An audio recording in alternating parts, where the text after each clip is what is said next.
Rogo-vos, pois eu, um prisioneiro no Senhor, que andeis de modo digno da vocação a que fostes chamados. Uma observação, irmãos, de início, antes de orarmos. O Senhor tem falado e exortado de forma tremenda a todos nós. E somos seus filhos. E o Senhor faz isso com certeza por dois motivos. O primeiro é porque Ele zela pelo nome dEle. A palavra de Deus diz que é o próprio Senhor que zela e que honra o nome dEle. E que nenhum homem zombará do Senhor. O nome do Senhor é glorioso, exaltado. E desde sempre. E será eternamente assim. O nome do Senhor será glorificado. E em segundo lugar, o Senhor tem ministrado na nossa vida, porque Ele nos ama. Ele tem tomado um povo para si. E Ele é fiel. Ele tem pressa. E o Senhor mesmo disse que nenhum daqueles que o Pai deu a Ele será perdido. Ficará para trás. E que Ele vai terminar a obra que um dia Ele começou na nossa vida. Paulo tentou recalcitrar contra os aguilhões, mas não deu certo. O Senhor tinha meios e poder para fazer da vida de Paulo o que ele queria. E glorificamos o Senhor por causa disto. Amém? Nosso Pai, nós nos alegramos, Cristo, e na Tua grande salvação, Senhor. E agora te suplicamos, no nome do amado Senhor, que por Teu Espírito Santo, Senhor, nos fale mais um pouco, Senhor. Que o Senhor assista o nosso coração e que a Tua palavra, Senhor, alcance a nossa vida. Para a Tua glória, Senhor, e para o Teu louvor. Amém.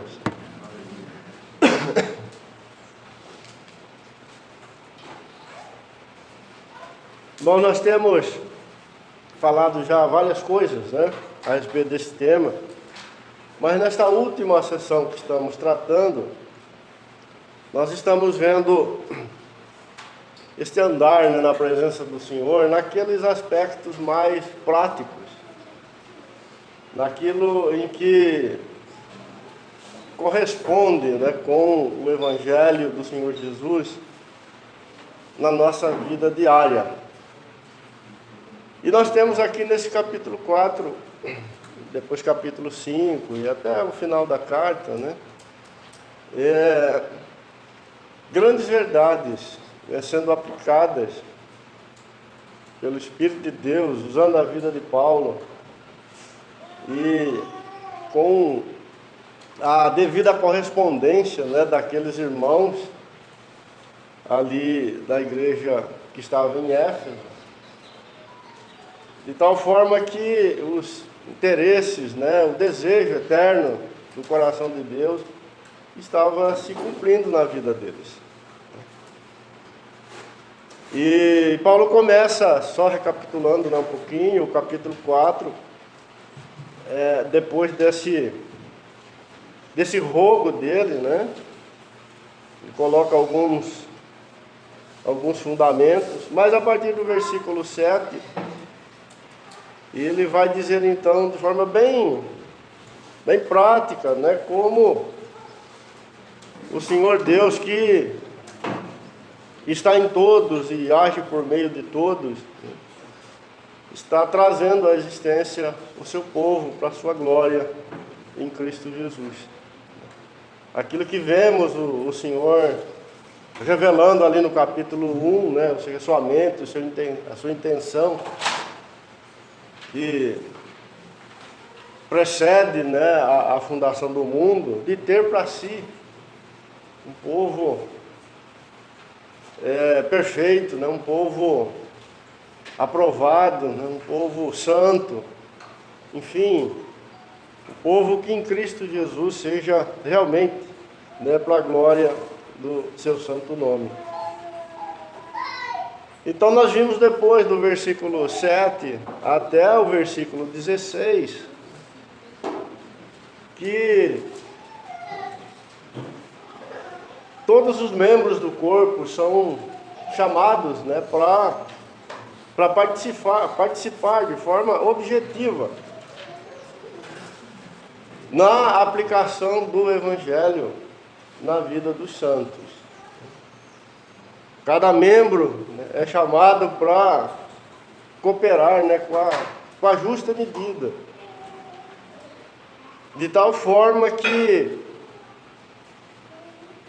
o aperfeiçoamento do corpo e a edificação do corpo seja alcançado, né, como está aí no versículo 12. E todos, né, cheguemos àquilo que está no versículo 16.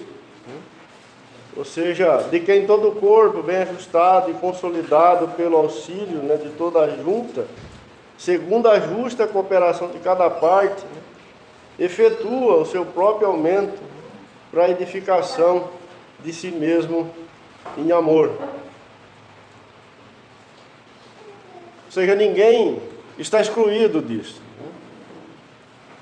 O corpo, ele será edificado, ele está sendo edificado com a participação de todos os membros, agindo, né, servindo, operando, debaixo do encabeçamento de Cristo Jesus. De tal forma que o Filho de Deus seja formado em cada um daqueles que o Senhor alcançou. A estatura, né, de varão perfeito, a perfeita varonilidade, né, como está aí no versículo 13, né, seja atingida para a glória de Deus. Depois nós avançamos, né, a partir do versículo 17, né, nessa sessão, vamos até o versículo 24, onde Paulo coloca isso de uma outra maneira, né? Ele diz que essa edificação, esse aperfeiçoamento, essa formação de Cristo em nós, não é outra coisa senão dispensar o velho homem, que foi reprovado por Deus e posto na cruz para morrer, e sermos vestidos, né, do novo homem, que é Cristo Jesus, que foi aprovado, né, por Deus. Como está aí no versículo 24, diz que esse novo homem é criado segundo Deus, em justiça, retidão, procedente da verdade. Nós vimos que este homem aqui, né, é o Senhor Jesus, e que ele é um homem corporativo, né? Ele, como Paulo escreveu aos Coríntios, né, no capítulo 12, no versículo 12, ali ele descreve com precisão este homem que ele cita aqui no versículo 24, né, que é Cristo Jesus, com todos os seus membros. Ou seja, o Senhor Jesus encabeçando um grande corpo, que está em toda a terra, que esteve, né, em todas as gerações, e que será concluído, né, até o dia em que o Senhor voltar. Então esta é a obra que o Espírito de Deus está fazendo, irmãos. todos nós aqui temos responsabilidades, né? Ninguém está de fora. Esse serviço aqui não é exclusividade de alguns, né? Mas se está em Cristo, se é membro do corpo, né, você tem uma parte, uma contribuição que precisa ser dada.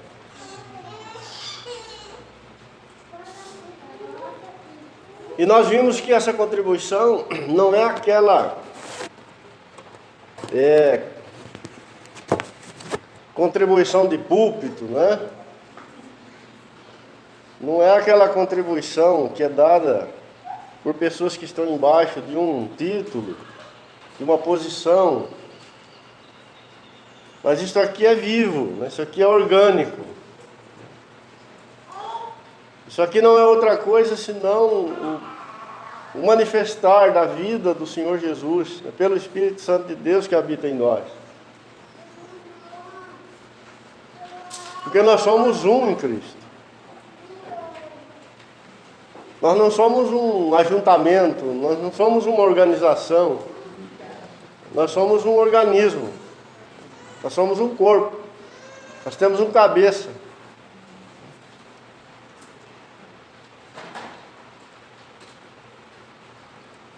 E por último, né, nós temos falado, né, aí a partir do versículo 25,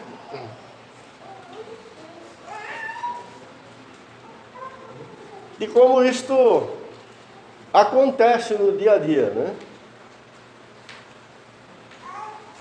Interessante que muitos estão procurando uma oportunidade para servir os santos dentro de um contexto religioso, né?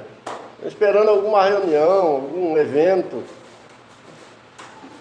alguém marcar alguma conferência, enfim, organizar algum departamento, alguma coisa desse tipo, né? Mas a partir do versículo 25, nós temos algumas verdades, né, que devem ser vividas no dia a dia. E é aqui que nós servimos, né? É aqui que está, digamos assim, o ministério de cada um, né? A contribuição que cada um deve dar como membros do corpo de Cristo Jesus. E nós já compartilhamos sobre o versículo 25, né, a questão de falar a verdade e deixar a mentira, né? Falamos no versículo 26, a questão da ira. 27, não dar lugar ao diabo.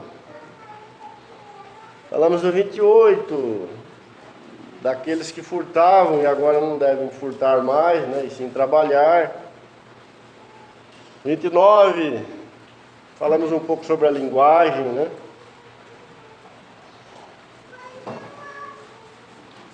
O 30, não entristecer o Espírito Santo de Deus, no qual fostes selados, né, para o dia da redenção. E na última reunião falamos do versículo 31, né? Longe de vós toda amargura, cólera, ira, gritaria, blasfêmias e bem assim toda malícia. Compartilhamos com os irmãos que a questão da amargura ela tem dois aspectos, né? Um é aquela amargura que é desenvolvida pelo coração do velho homem, né? O velho homem é um ser, é um ente especializado em viver amargurado, né? Ele é amargo por natureza, né? Nunca vai ficar doce, você pode ter certeza disso. Ele nasceu azedo e ele morre azedo, né? E que essa amargura, ela tem duas faces, né? Uma voltada para o seu igual, né? Para o seu próximo. Mas ela tem um outro aspecto, que é a amargura em relação ao próprio Deus, ao Senhor, né? E nós já compartilhamos a questão da amargura em relação ao próximo, né? Ou seja, quando estávamos sem o Senhor, essa era a nossa condição. Todo homem tem o seu coração cheio de amargura. E aqui no texto de Efésios, né, do versículo 31, fica bastante claro que Paulo está focando esse aspecto da amargura. Que não é outra coisa senão um rancor, né, um ódio, malícia, né? Que praticamente sempre surgem em função de alguma justiça que o amargurado julga ter sofrido da parte do seu semelhante, né? E então Paulo vai dizer que agora em Cristo, né, isso precisa ser despido da nossa vida. E ele diz então como isso é feito, né? E só temos um caminho aí. Se alguém ficou amargurado porque foi injustiçado, a solução, o remédio é perdoar, assim como ele foi perdoado em Cristo Jesus. Não tem outro remédio, né? Então vimos que cooperamos com o Espírito de Deus na edificação do corpo, né, quando ajudamos, quando servimos os irmãos para que esta obra avance na nossa vida. O perdão não é uma coisa fácil, né, de ser aplicada, né, e precisamos muitas vezes da ajuda do nosso irmão para esse passo, né, ser dado, né, ser aplicado. No versículo 1 do capítulo 5, Paulo segue, né, dizendo que devemos imitar a Deus como filhos amados e andar em amor. E assim como Cristo nos amou e se entregou a si mesmo por nós como oferta e sacrifício a Deus em aroma suave. Aqui está o remédio para possível amargura no coração do Filho de Deus. Aquele que não conhece a Cristo, ele nunca vai praticar isso. Ele ignora, ele está nas trevas e ele não tem os recursos de Deus para dar esse espaço. Mas aqueles que são do Senhor, que estão em Cristo, podem, né? E são ordenados nesta direção. E nós hoje então vamos concluir o que começamos na ministração anterior, que é a questão da amargura em relação a Deus. Aí eu queria que você abrisse lá em Hebreus capítulo 12.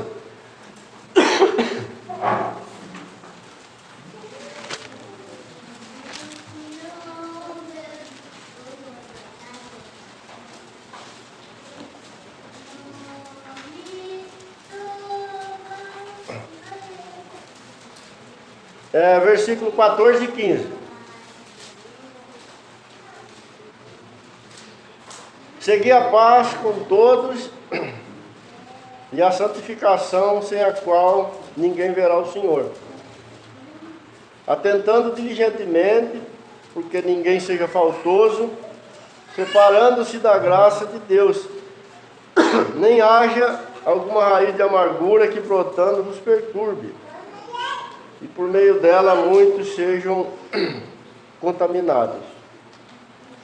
Aqui em Hebreus 12, né, nós temos o autor exortando os irmãos para que a amargura com as suas raízes não prosperasse no meio deles.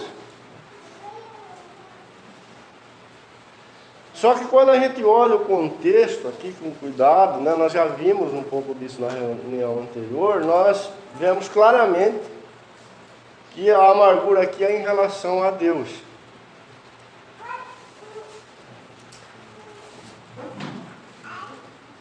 Por que em relação a Deus? Porque existe a possibilidade, né, do Filho de Deus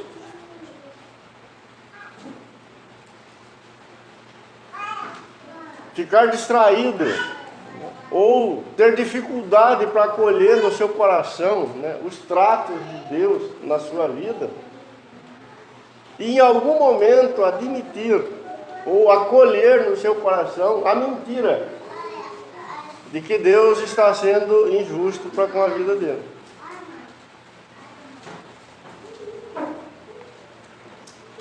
Nós lemos na reunião anterior, né, alguns textos que tratam, né, desse assunto, né?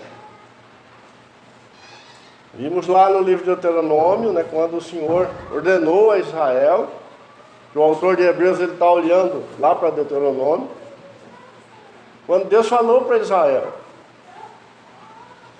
que não permitisse que aquela árvore, né, com raiz venenosa ou com raízes venenosas, né, prosperasse no meio deles.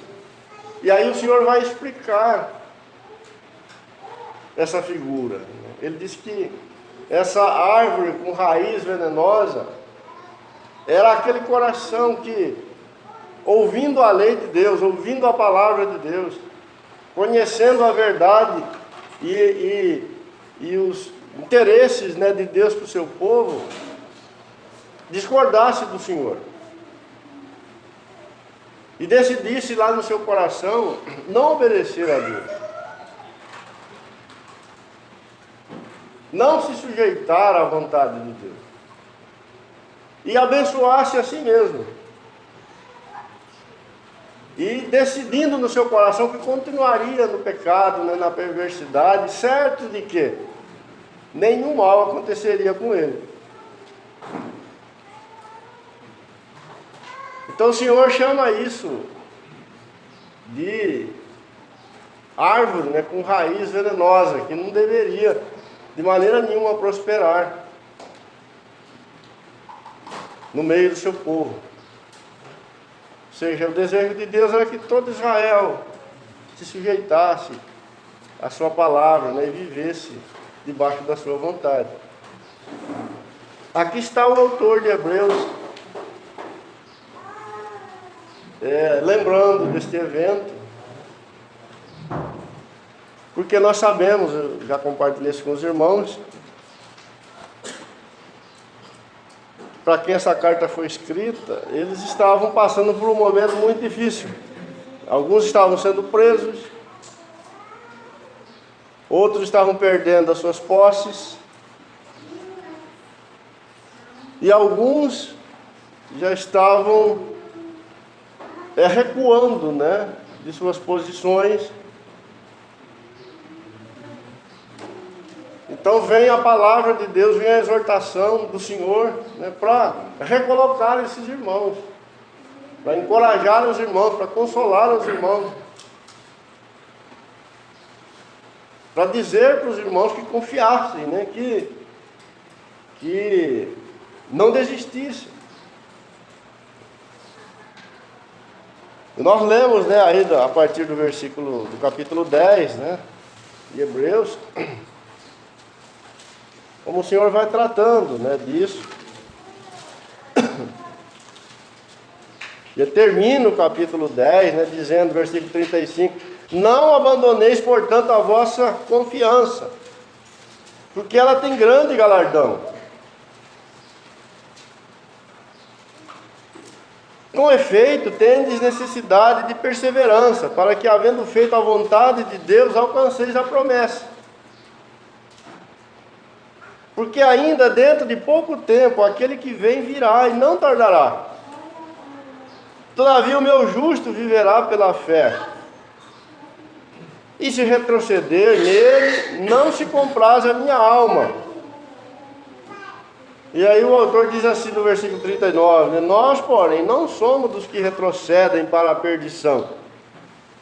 Somos, entretanto, da fé para a conservação da alma.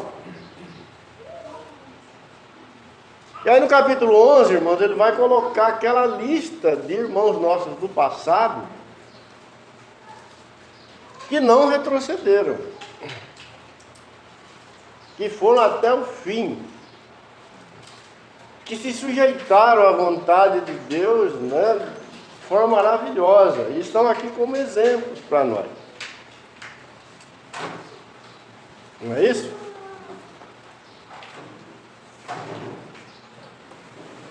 Depois ele entra no capítulo 12. Qual a palavra que temos no capítulo 12? Portanto, também nós, visto que temos a rodear-nos tão grande nuvem de testemunhas,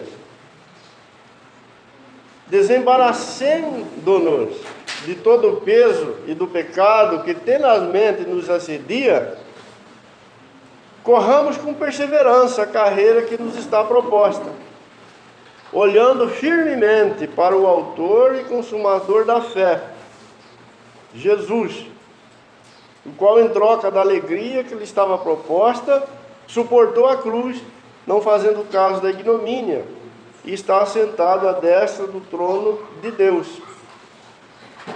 Considerai, pois, atentamente aquele que suportou tamanha oposição dos pecadores contra si mesmo, para que não vos fatigueis desmaiando em vossa alma. Então, grande fundamento, grande exemplo. Enfim, aquele que realmente andou, e andou de forma maravilhosa, né, debaixo da vontade de Deus, é o Senhor Jesus.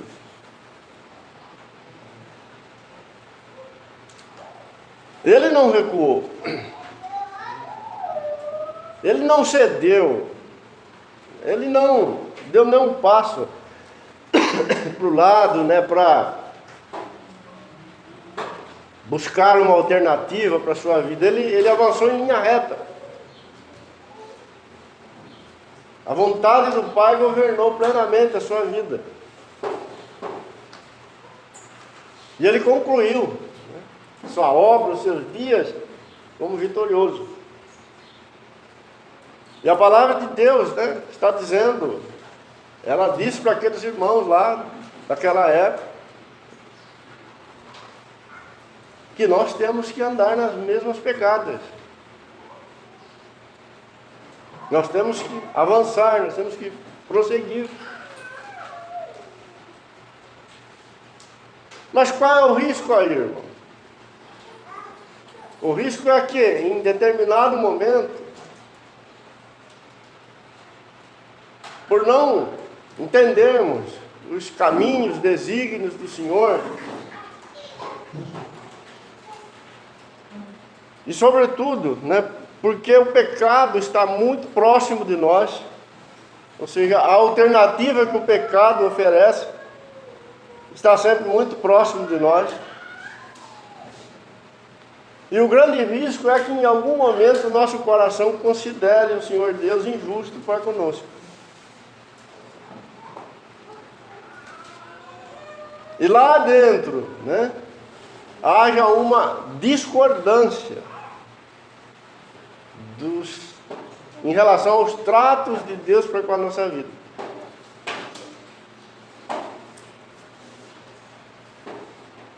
Veja que esses irmãos estavam sendo presos, perdendo seus bens, eles estavam em grande sofrimento. Quem olhasse para o Senhor Jesus na cruz, sem discernimento do Espírito de Deus, ficava com uma enorme interrogação. Como explicar a cruz, irmão?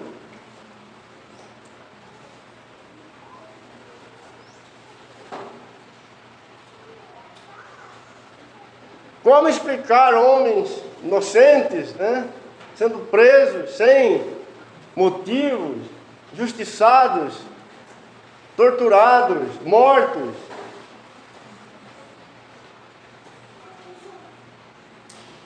Como explicar a vida da maioria de nossos irmãos do capítulo 11? O autor encerra, né, o capítulo dizendo: homens dos quais o mundo não era digno, cerrados pelo meio, né, torturados, tiveram que fugir, viveram escondidos, uma vida de grande dificuldade, e todos eram servos do Deus vivo, do Deus de amor, do Deus de misericórdia, do Deus de bondade, do Deus de fidelidade.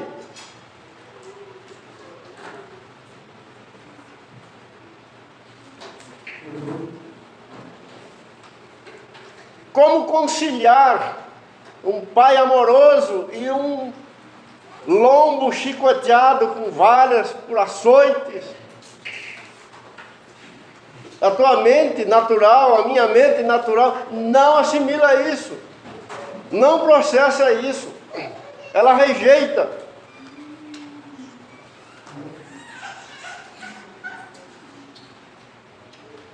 E quando a palavra de Deus diz que o pecado tenazmente nos assedia, irmão, precisamos considerar isso. Aqui rapidamente nós já começamos a pensar em alguma coisa, né? Ia passando ali no lugar, não sei o que e tal. É muito mais sério do que isso. A palavra de Deus certamente está falando de toda uma engenharia do inferno, né? Tudo aquilo que é da natureza do pecado, que afronta Deus nos seus caminhos, no seu propósito eterno em Cristo Jesus. Afronta a Deus na sua mente, eterna e santa e perfeita.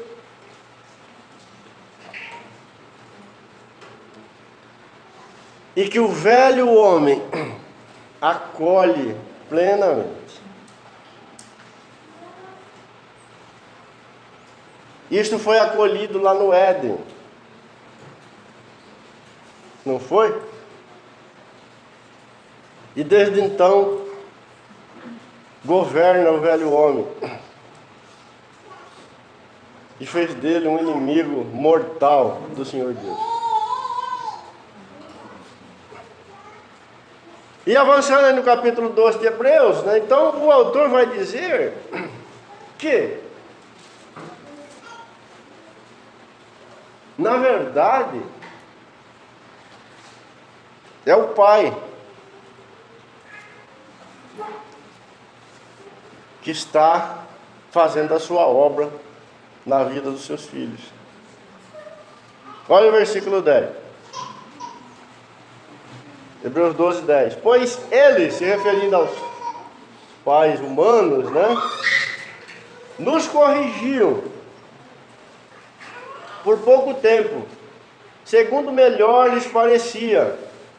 Deus, porém, nos disciplina para aproveitamento, a fim de sermos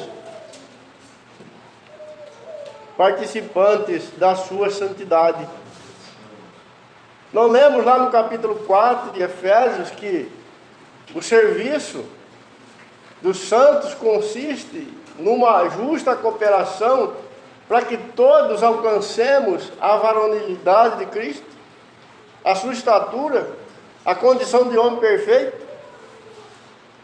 E lá no capítulo 4 não está escrito que é o Pai que está em todo e que age por meio de todos, certamente por seu Espírito?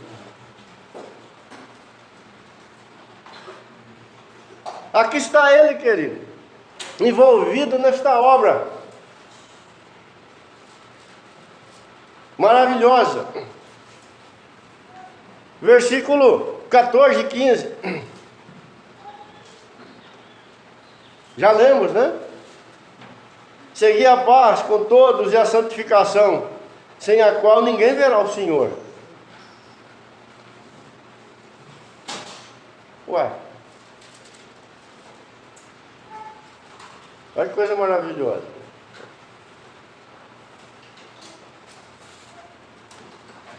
Atentando diligentemente, porque ninguém seja faltoso, separando-se da graça de Deus, e nem haja alguma raiz de amargura que brotando vos perturbe, e por meio dela muitos sejam contaminados.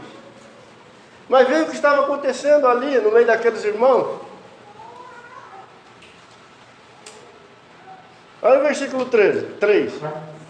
Considerai, pois, atentamente que aquele que suportou tamanha oposição dos pecadores contra si mesmo, para que não vos fatigueis, desmaiando em vossa alma. Haviam alguns que estavam desmaiados ali, né? Já haviam perdido as forças,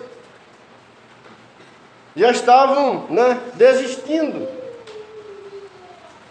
Outros estavam, verso 12, com as mãos decaídas e os joelhos trôpegos.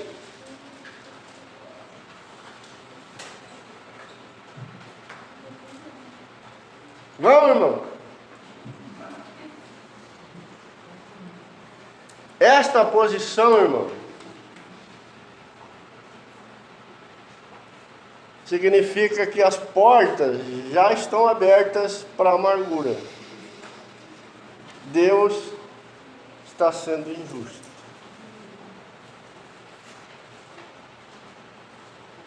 Mas a palavra de Deus está dizendo que, na verdade, o que está acontecendo é o Pai amoroso transformando a nossa vida para sermos participantes da sua santidade.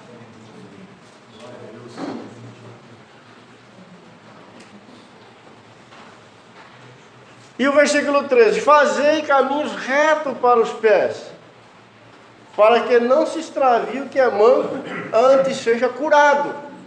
Aqui, irmãos, entramos todos nós.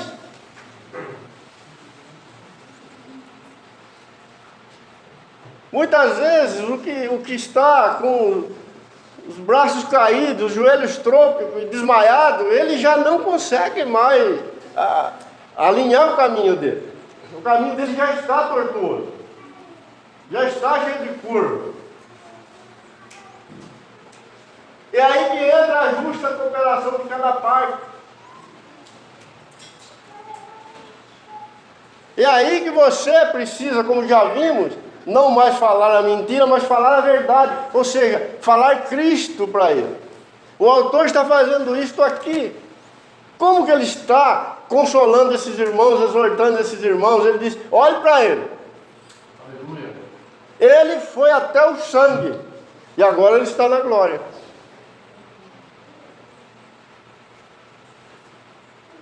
Ele não levou em conta o sofrimento, tendo em vista a glória que lhe estava prometida. E vocês vão recuar?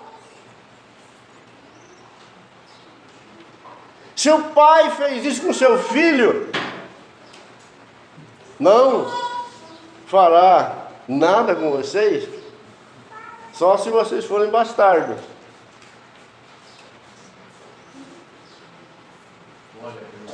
Mas o pecado, querido, que tenazmente nos assedia, vai dizer o tempo todo para nós: Deus é injusto. Olha como você está sofrendo. Olha como é difícil. Olha como a sua situação é complicada.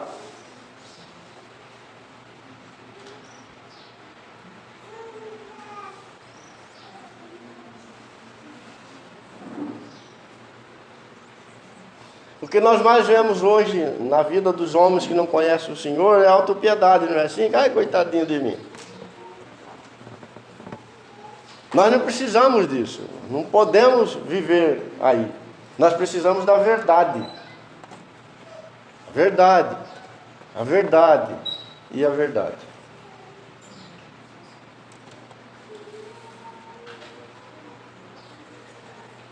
Algum irmão tem uma versão diferente da minha?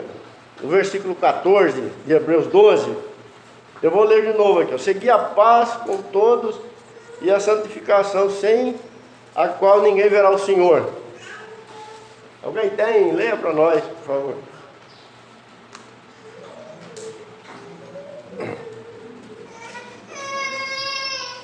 Também fala assim: procurai viver em paz com todos e em santificação, sem a qual ninguém verá o Senhor.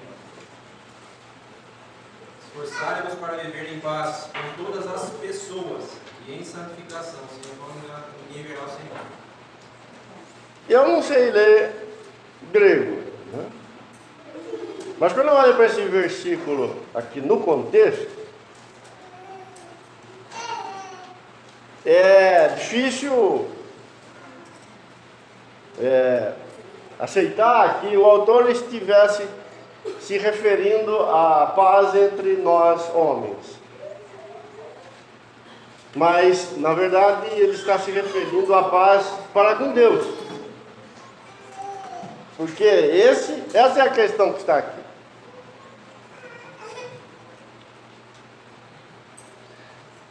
Seguir a paz com todos e a santificação, sem a qual ninguém verá o Senhor. A santificação, irmão, não é outra coisa senão paz com Deus. Essas duas coisas são opostas.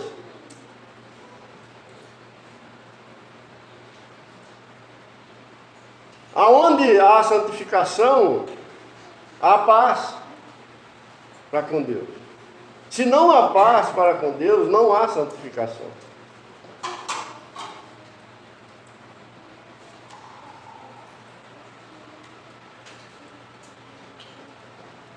Lá no livro de Gênesis, nos primeiros capítulos, nós temos a queda do homem, não temos? O que começou ali? Uma guerra. E ela permanece até hoje. Que guerra é essa?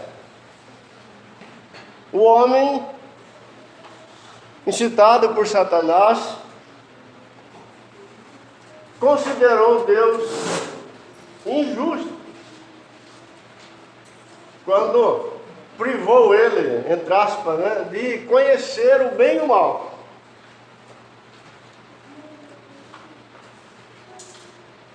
Ou seja, que Deus estava impedindo ele de ser feliz, de ter uma vida maravilhosa aqui nesse mundo, de ser igual a Deus.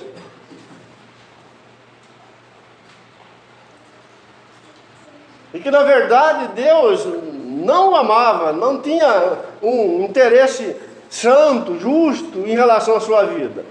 Que tinha colocado ele ali no Éden e dito para ele: olha, é isso aí, e se você der um passo fora, eu te pego.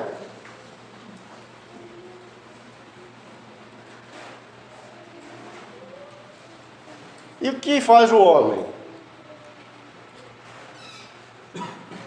Ele rejeita a vontade de Deus.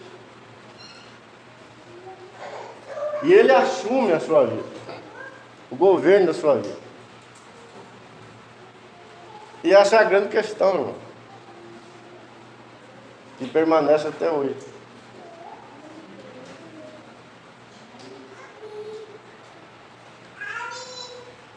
Por que alguns aqui já estavam se afastando, recuando, né? Provavelmente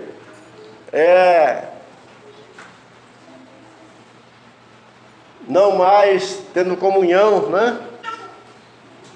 O autor está dizendo aqui, separando-se da graça de Deus, porque chegaram à conclusão que Deus estava sendo injusto para com eles.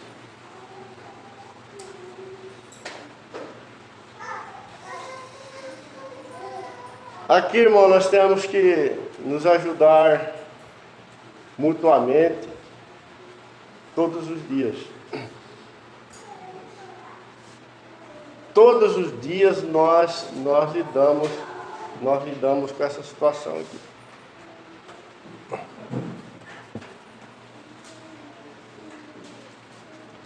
Há alguns sinais, né?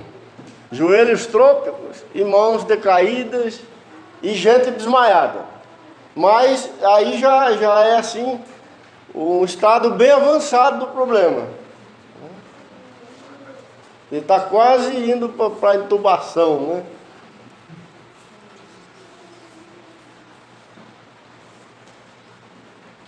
Por isso que o autor de Hebreus ele fala, né, ali no capítulo 3, que nós devemos nos exortar mutuamente todos os dias, para que o engano do pecado não endureça o coração de nenhum de nós.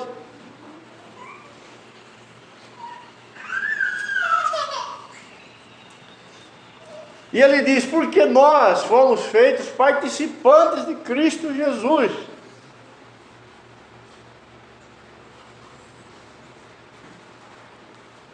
Mas como nós precisamos prestar atenção uns dos outros, para que a exortação em Cristo, ela seja permanente em nosso meio. Para que o caminho reto nunca seja perdido por nenhum de nós. É para lá que nós estamos indo. Não há opção para recuar, nem para ir para a direita, nem para a esquerda, é para frente. Porque se alguém recuar, a minha alma não tem prazer nele.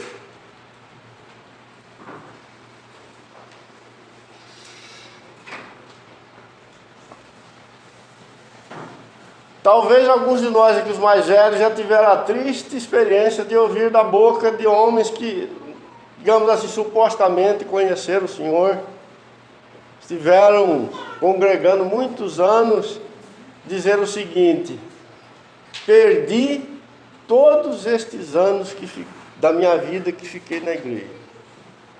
Nunca ouviram isso? Eu já ouvi, mais de uma vez. Quando é que essa pessoa diz isso? Quando ela chega à conclusão cabal, né, que Deus me traiu, me enganou. Agora não se engane, irmão, nenhum de nós está livre disso.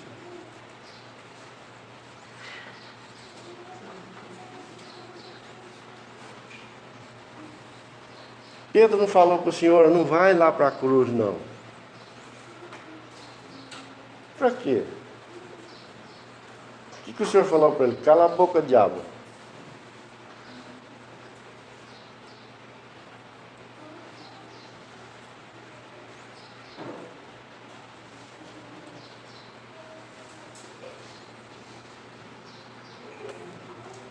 Às vezes, querida, a pessoa que está precisando ouvir isso da nossa boca está dentro da nossa casa. É teu irmão em Cristo, que pode ser teu marido, tua esposa, teu filho. Não espere a reunião do domingo para dizer isso, é todo dia, toda hora.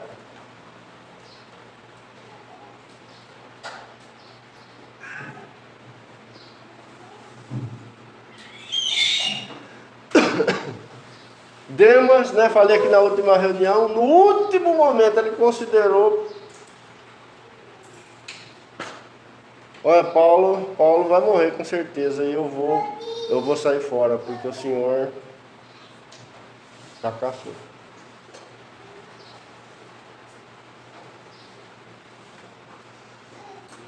Certamente Paulo deve ter exortado ele, né? Mas Demas não ouviu.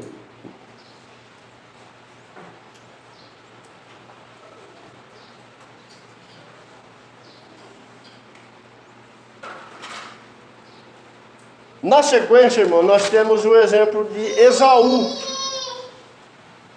Por que Esaú vendeu a sua primogenitura? Por causa disso. Chegou uma hora que, não sei porquê, as escrituras não dizem, né? Mas Esaú, por outro lado, nós sabemos pelas escrituras que ele não era do Senhor, e não poderia ter um coração diferente disso, né?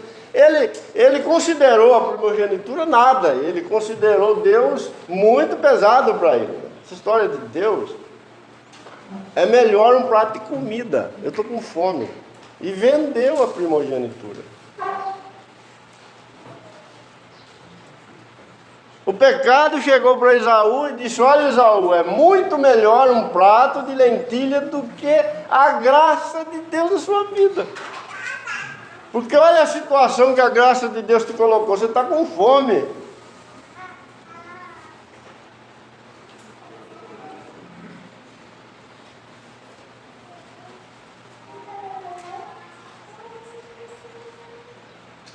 Quando perdemos alguma coisa por causa do Senhor, irmãos, imediatamente o pecado se aproxima e diz: não te falei? Você ia perder? Mas o que o autor está dizendo é que por trás disto está a mão do Pai.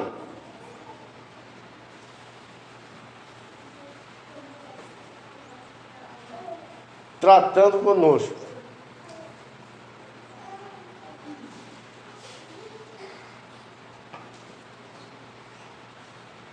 Para que Ele, e somente Ele, independente de qualquer circunstância, seja o grande amor da nossa vida. E que mesmo diante das mais difíceis situações, continuamos declarando que Ele é fiel, que Ele é verdadeiro, que Ele é amoroso e que Ele cumprirá a sua palavra na nossa vida. É por isso, amado, que aquele dia que o irmão Valdir citou aqui será glorioso para os santos. É por isso que esses homens estão aqui no capítulo 11 como exemplo para nós. Todo mundo era contra eles. E quando não conseguiram mais calar a boca deles, mataram, tiraram a vida deles, mas eles continuaram dizendo que o Senhor é fiel.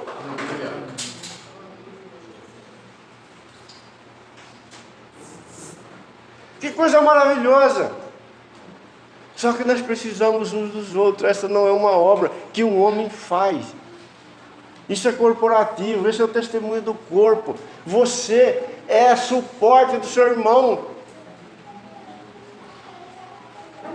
Você tem uma medida para dar. Você precisa exortar o irmão, encorajar o irmão.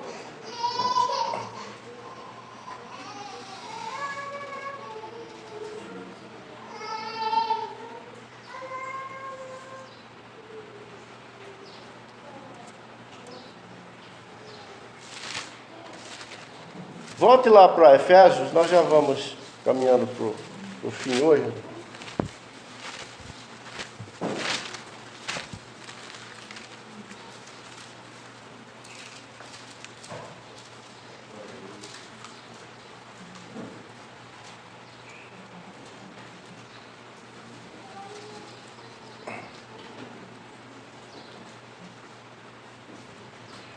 Paulo diz, não entristeçais o Espírito de Deus, no qual foste selados, né, para o dia da redenção. Se houver recuo, irmãos, nós vamos entristecer o Espírito de Deus.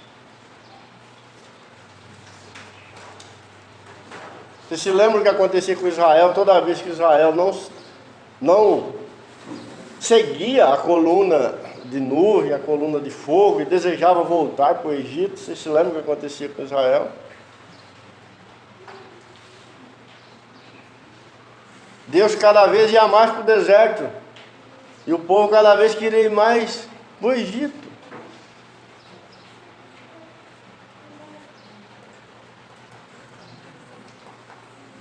Esse entristecer o Espírito aqui não é deixar o Espírito de Deus com bico, não. Isso aqui é contrariar o que está preparado para o dia da manifestação da glória do Senhor Jesus. O dia da redenção. O dia que o Senhor tomará o seu povo pronto, né? A noiva vestida com vestes finíssimas, adornada, ou seja, a noiva com a natureza do Filho de Deus.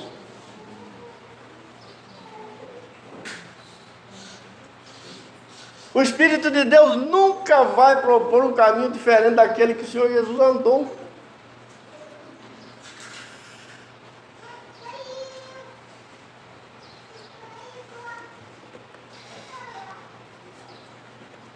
Josué e Caleb não entristeceram o Espírito de Deus. Disseram, irmãos, é para lá que nós vamos. É para lá.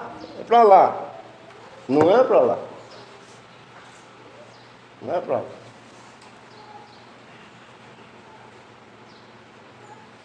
Mas quando o homem fica amargurado para com Deus, ele vai entristecer o Espírito de Deus, porque ele vai virar as costas para o Senhor. Ele vai procurar outro caminho, ele vai recuar. Ele diz, e a promessa do Senhor falhou. Fracassou.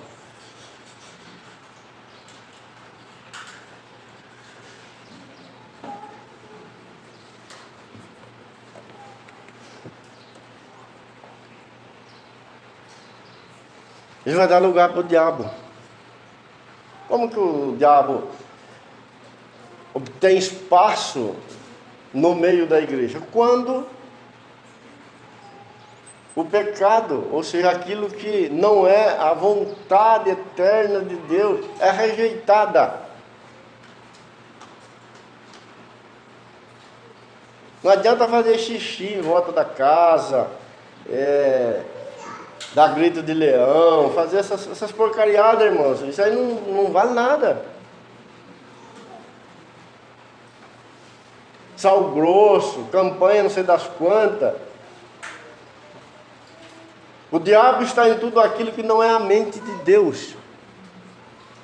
Em tudo aquilo que não é Cristo. Ele está ali e ele reina ali.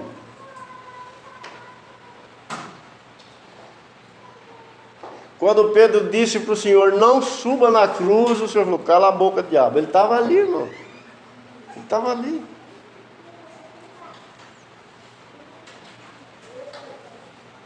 E nós precisamos uns dos outros, para que essa vigilância seja constante.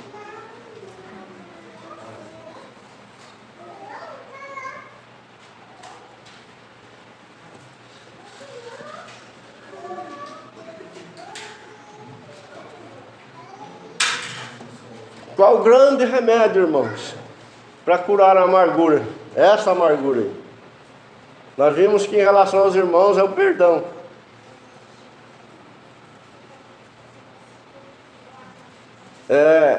Nos lembrarmos da conta que o Senhor perdoou, aquela que tínhamos para com Ele.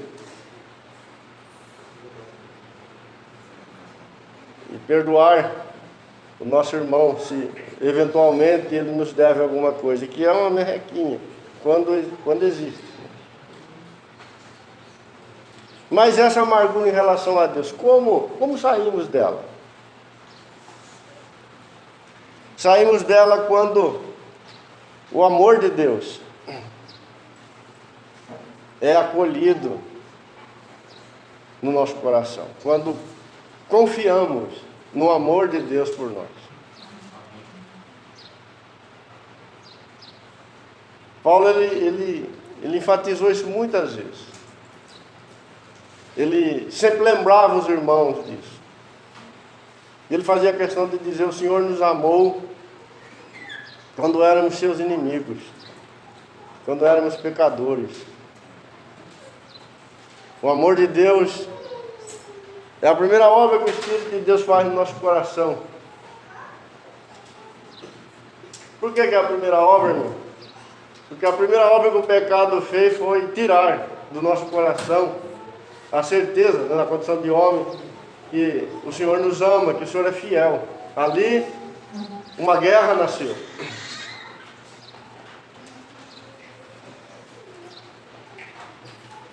Eu queria ler o último texto com os irmãos, em Romanos 8.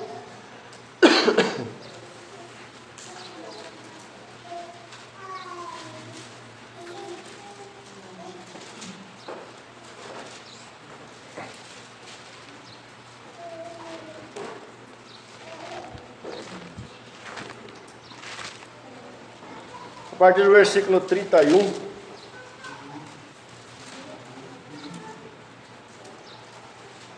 Que diremos, pois, à vista dessas coisas? Se Deus é por nós, quem será contra nós? Aquele que não poupou seu próprio filho, antes por todos nós o entregou, porventura não nos dará graciosamente com ele todas as coisas? Quem tentará acusação contra os eleitos de Deus? É Deus quem os justifica. Quem os condenará? É Cristo Jesus quem morreu, ou antes quem ressuscitou, o qual está à direita de Deus e também intercede por nós. Quem nos separará do amor de Cristo? Quem nos separará do amor de Cristo? Será a tribulação, ou a angústia, ou a perseguição, ou a fome, ou a nudez, ou o perigo, ou a espada? Como está escrito, por amor de ti somos entregues à morte. o dia todo. Fomos considerados como ovelhas para o matadouro.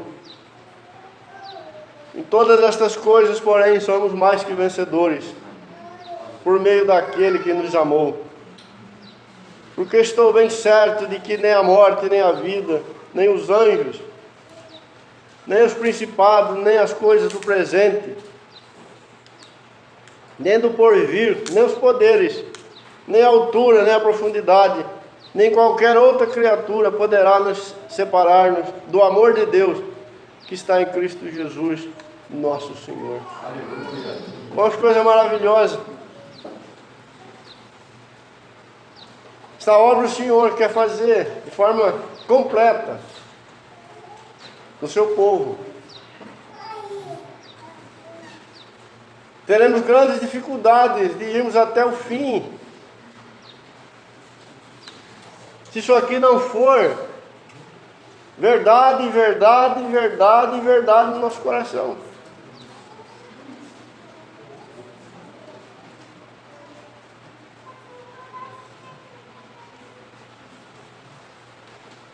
Porque aí estão, todas essas coisas que Paulo coloca aqui numa lista,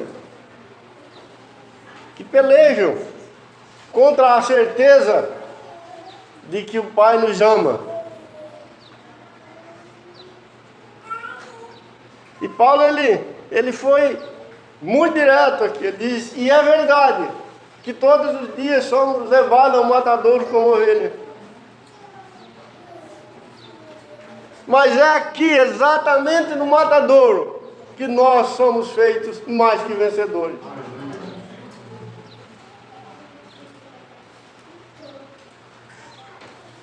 Irmãos, nós precisamos uns dos outros, para que os nossos pés não saiam desse caminho.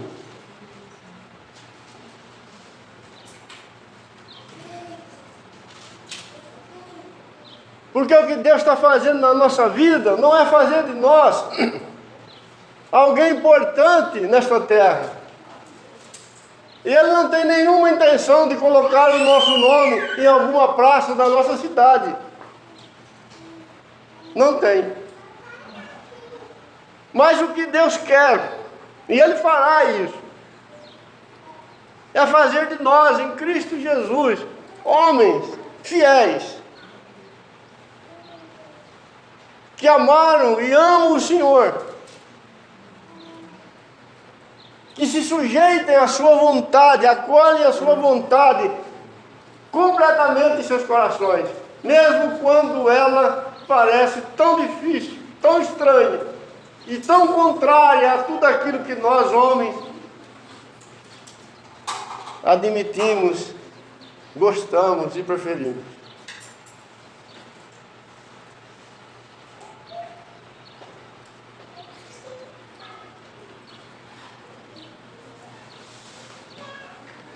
Com certeza nenhum de nós até hoje teve que encorajar alguém para morrer queimado. Eu queria que você pensasse nisso.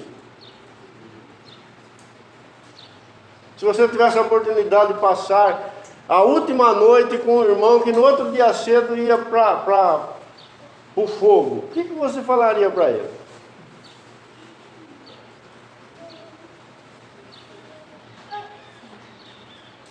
Rapa a cabeça, irmão, que aí dói menos, porque você não tem cabelo na cabeça, queima mais rápido. Era isso que eu ia falar para ele? Fica pelado, sem roupa, roupa de plástico, gruda tudo no couro, dói muito. Ou vamos tentar fazer um buraco, escapar daqui, alguma coisa assim?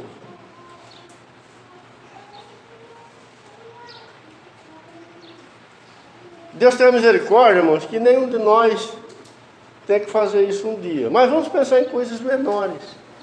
Coisas menores.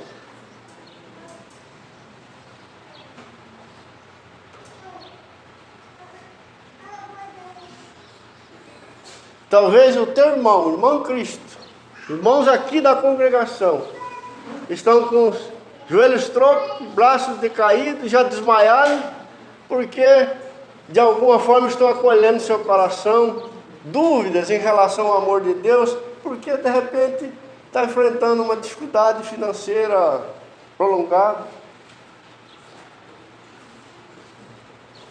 ou porque está doente,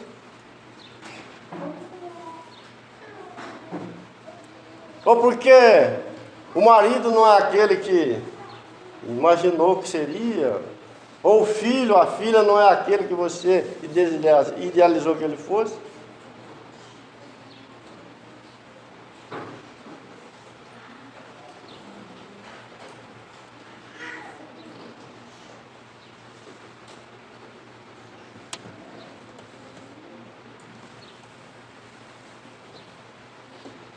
Paulo está dizendo que a igreja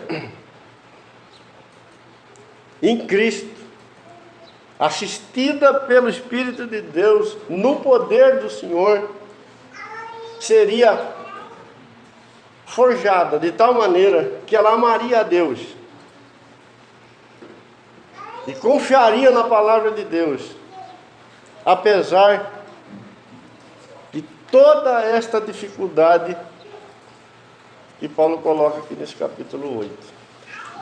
Tribulação, angústia, perseguição, fome, nudez, espada, demônios, poderes, morte, a vida, profundidade, altura e tudo mais que você quiser pôr nessa lista aí.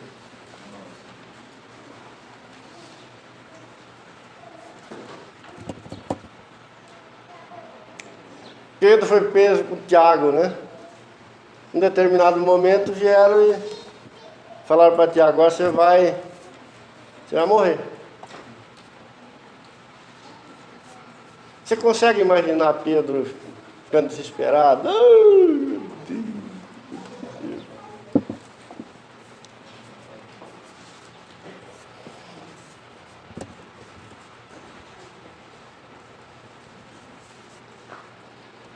A mulher de Ló olhou para o quadro, olhou para Deus, olhou para a sua vida, falou para Ló: amaldiçoa o teu Deus e morre.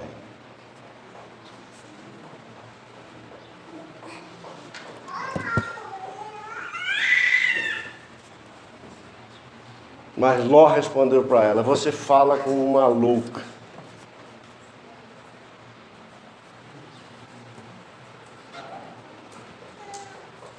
Fale a verdade para o teu irmão, console ele em Cristo.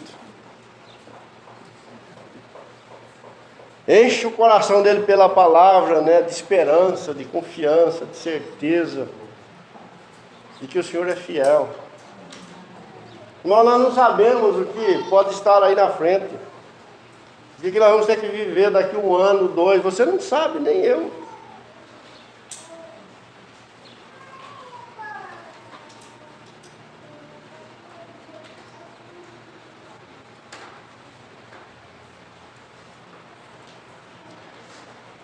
Que o Senhor nos ajude, né? A próxima reunião, irmão, se o Senhor permitir, nós vamos avançar aí no capítulo 4, né? Vamos ver algumas questões relacionadas com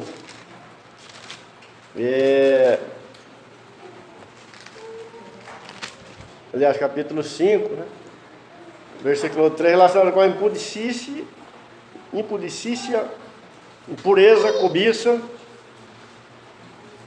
conversação torpe, chocarrices e muitas outras coisas, né? A princípio parecem pequenas, mas não são não, são coisas enormes e que nós precisamos, na direção do Senhor, tratar, cuidar, para que a vontade do Senhor se cumpra, né, na nossa vida. Amém? Nosso Pai, nós te louvamos por esta manhã, Senhor, e pedimos, em nome de Jesus, que a Tua palavra permaneça, Senhor, agindo no nosso coração, e que o Teu Espírito nos desperte para Te servir verdadeiramente, Senhor, como membros do corpo, como servos na tua casa, Senhor. Para que toda a sua vontade seja alcançada, Senhor. Seja a realidade, Senhor. Seja a nossa experiência. Muito obrigado, Senhor, por tudo. Em nome de Jesus.